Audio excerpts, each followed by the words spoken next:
านนะก็จะผูกแขนบ้านนี้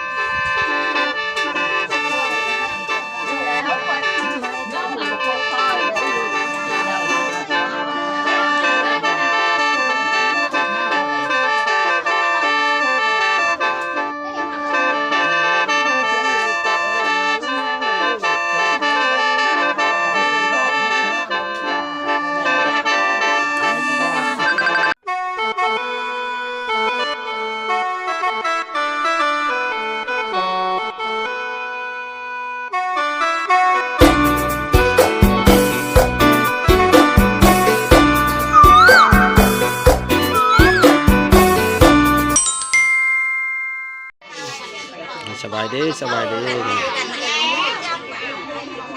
นี่เขาว่าเพิ่นเหยาพี่หมอเด้อพี่น้องเด้อคนเจ็บคนโซคนป่วยเขาจะมาเหยาพี่หมอเด้อ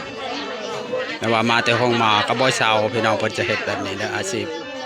แต่ไปฮิตคลองส้นเท้าเราถึงพวกเพิ่นความเลยเด้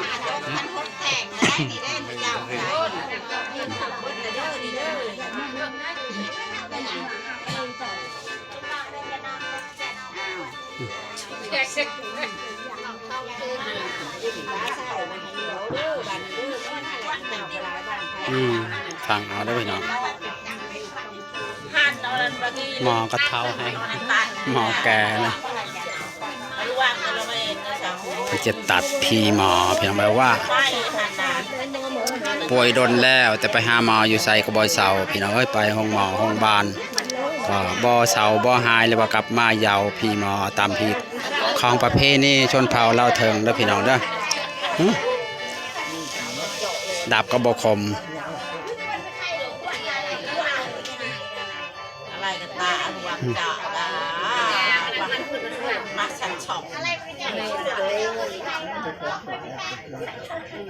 มันบานแนนวะ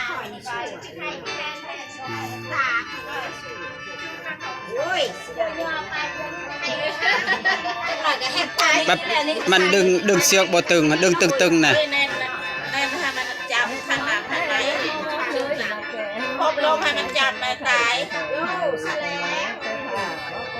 ดึงตึงๆน่ะเชือกให้มันแข็งได้แล้วนี่เพียงแหละถ้าตัดบ่เพียงก็บ่ได้เด้ต้องให้มันเพียงในเชือกนั่นนี่ได้แล้วบัดนี้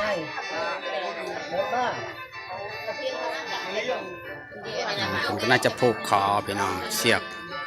ผูกคอผูกแขนนะเชือกที่ว่าเพิ่นเฮ็ดจังได๋วะ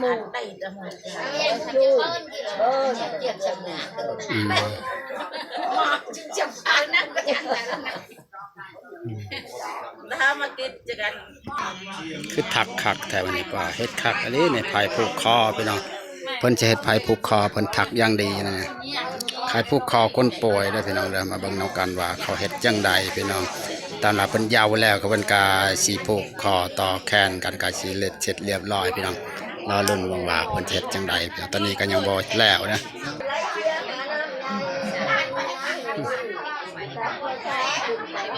ผูกคอ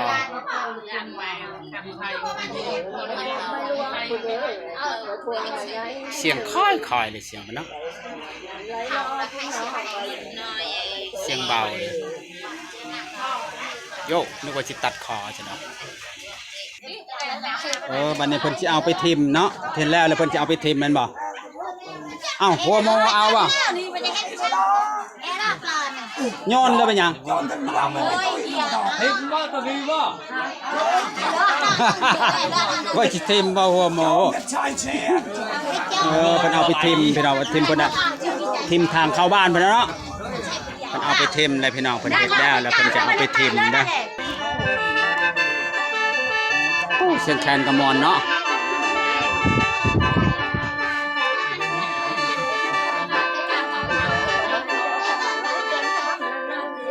เสียงค่อยเลยหมอนี่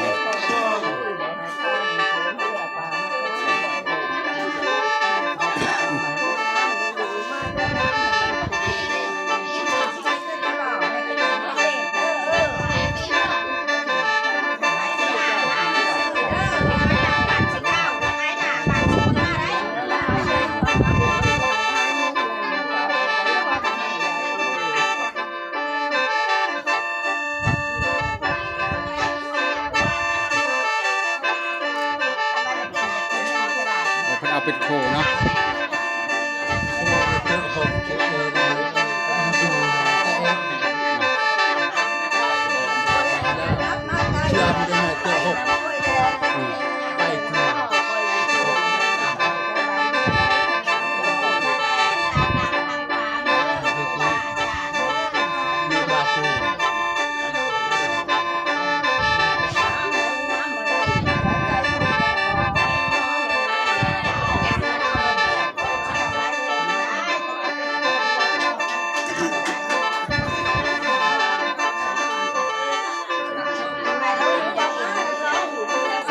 คนเจ็บคนป่วยก็อยู่ข้างนอกได้เสื้อสีส้มมาเป็นคนที่ว่าป่วย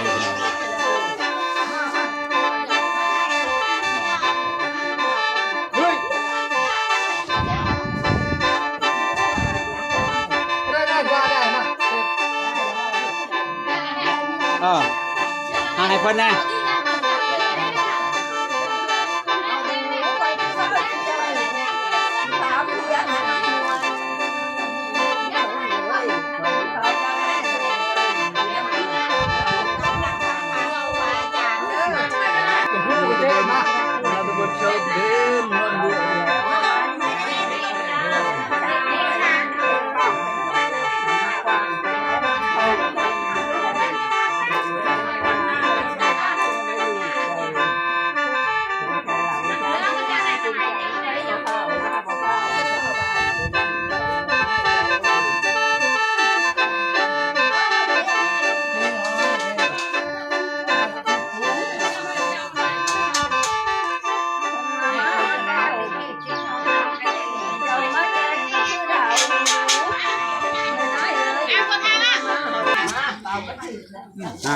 ป้าอยู่เต้นเข้าไปเต้มาเนี่ยอันหมดแล้วเดี๋ยวมันมีก่อน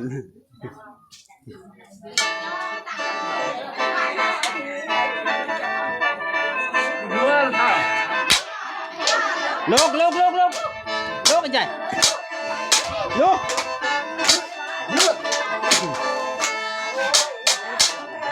พ่อ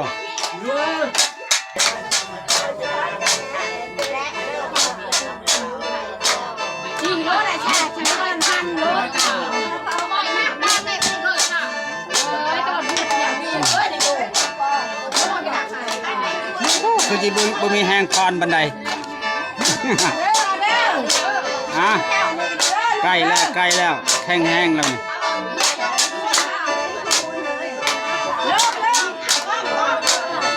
ลูกแล้วบ้านเนี่ยก็สิ้นมาอยู่แล้วโอ้ไม้นี่เขาว่าไม้นี่เลยงามนี่พี่น้องคนน่ะหักแล้วบ้านนี่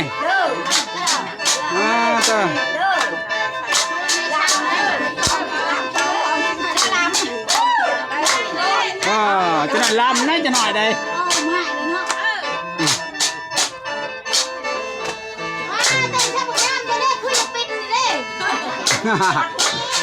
นั่นเห็นบ่ลำแล้ววันนี้คนน่ะมีแห้งลำแล้ววันนี้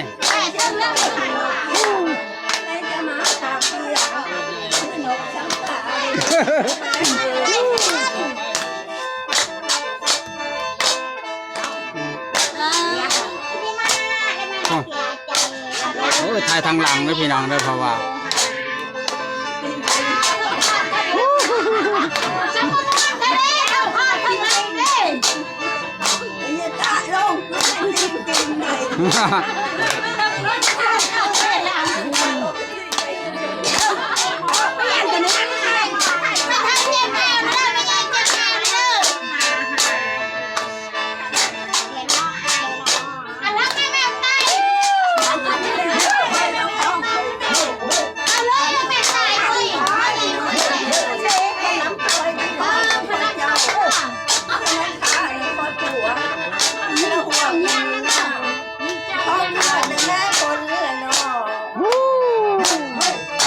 ขักแล้วบ้านนี่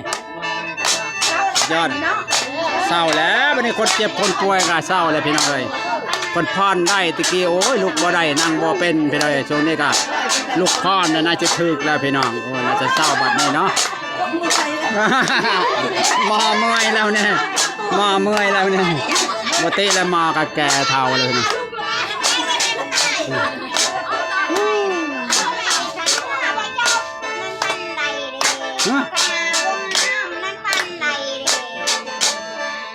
เพื่อออกเลยดิเพื่อแตกแล้วมันเนี่ยมีแห้งคักแล้วเนี่ย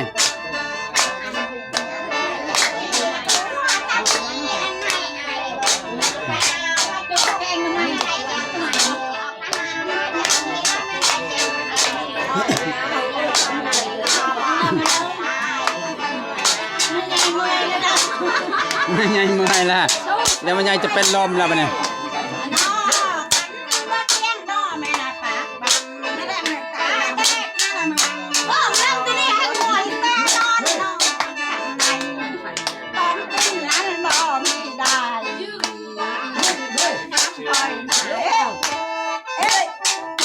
นับจะได้ไหมนับจะได้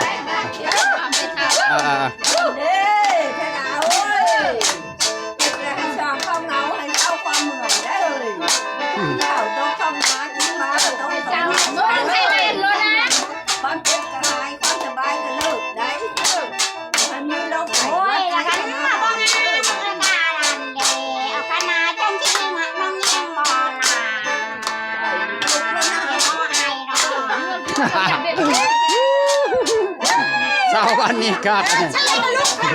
ซอยนี่กว่ามาซอยกันเลยมาซอยไม่ขึ้นขึ้นเลยมาซอยเนี่ยมาเมื่อย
วายได้เพิ่นก็ได้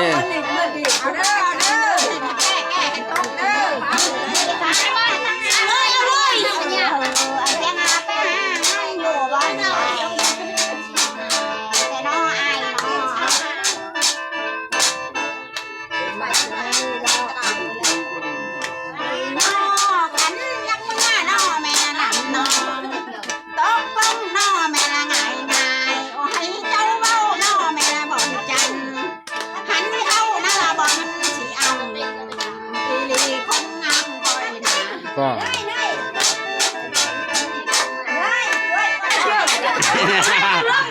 เมื่อยแล้วเมื่อยแล้วเมื่อยแล้ววันนี้คนจิตใจ